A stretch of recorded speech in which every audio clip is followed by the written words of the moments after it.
If you haven't seen the new Formula One cars this year, I'll tell you right now, they look fucking amazing. 2022 begins a whole new era for F1 racing, where the cars will be able to follow each other closer than they ever have before, and they won't be taking on as much dirty, turbulent air.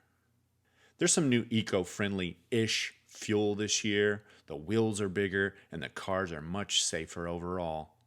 The engineers have been hard at work this offseason, and I can't wait to see the results. In this episode, we'll do a deep dive into the major changes to the cars in order to gain a little more understanding of the new designs and regulations. This is the Made in America F1 Racing Podcast.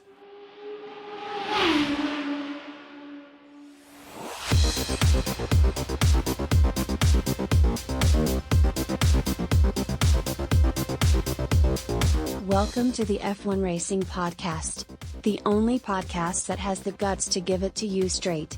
So grab a clean pair of racing panties, because this American-made podcast will surely make you shit yourself. Here's your host, Billy Simpson.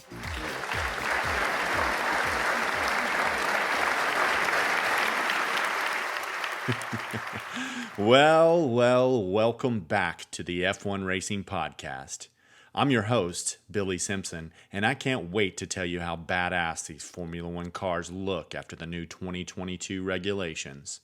As the drivers were sitting in hot tubs with their soulmates, sipping drinks with umbrellas, I'm sure it was more than a headache for team principals and engineers all off-season trying to get the cars up to speed. But I'm sure we, the fans, will surely benefit from the upgrades that have been implemented. But before we start talking about the new cars, let's take a quick break for sponsors. Well, Billy, today we're sponsored by no one. Because you're a dirty loser. All right then, Sally. Thanks for those everlasting words of encouragement. Let's jump right in today. Let's start with the front wing modifications. This is the first place the air comes into contact with the car, so it's a crucial part of the overall aerodynamics of the car itself. This year is a much simpler design to eradicate the notorious Y250 vortex. If you're like me, you're like, what the hell's the Y250 vortex?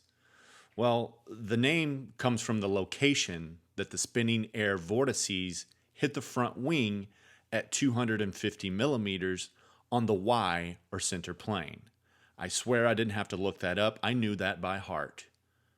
I dare you to challenge me. Look. All you need to know is the new wing makes the Y250 vortex completely disappear, making it easier to follow cars in front, reducing the dirty air, and increasing the speed of trailing cars in the slipstream for much closer races. Now let's talk about the rear wing. If you haven't figured it out yet, air is very important to the performance of the F1 car.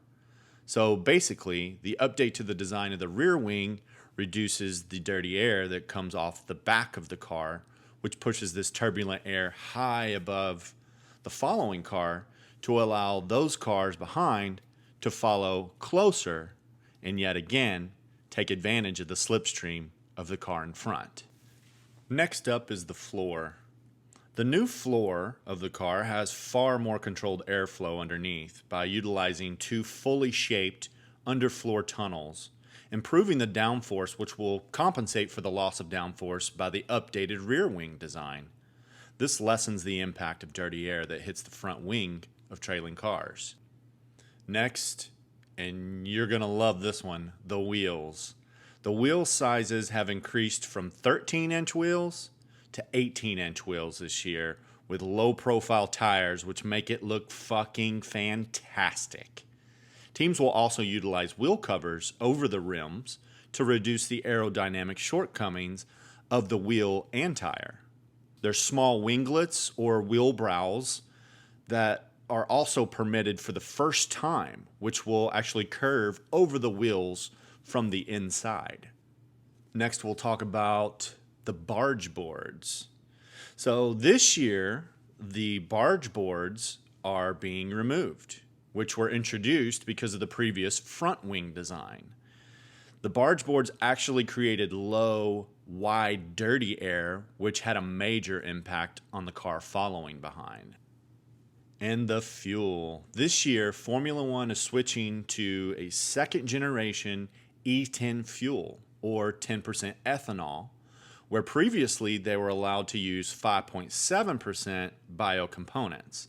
This is a huge step in moving closer towards fully sustainable fuel in the future and making the jobs of engineers far more difficult in figuring out how to make this shit work in a high-performance engine.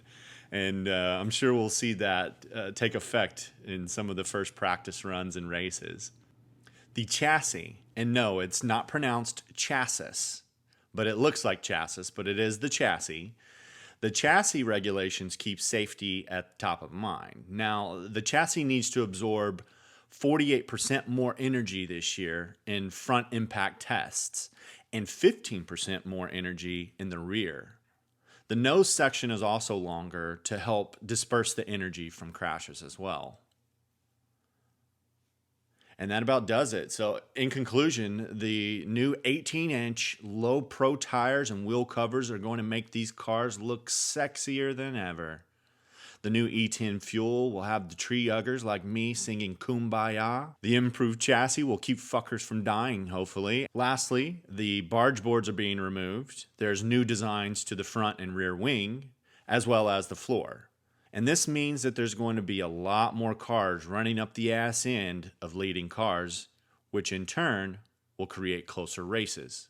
And that about does it for today's F1 Racing Podcast.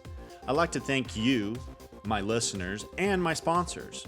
Or should I say, beg anyone with the courage to sponsor this amazing podcast in the future.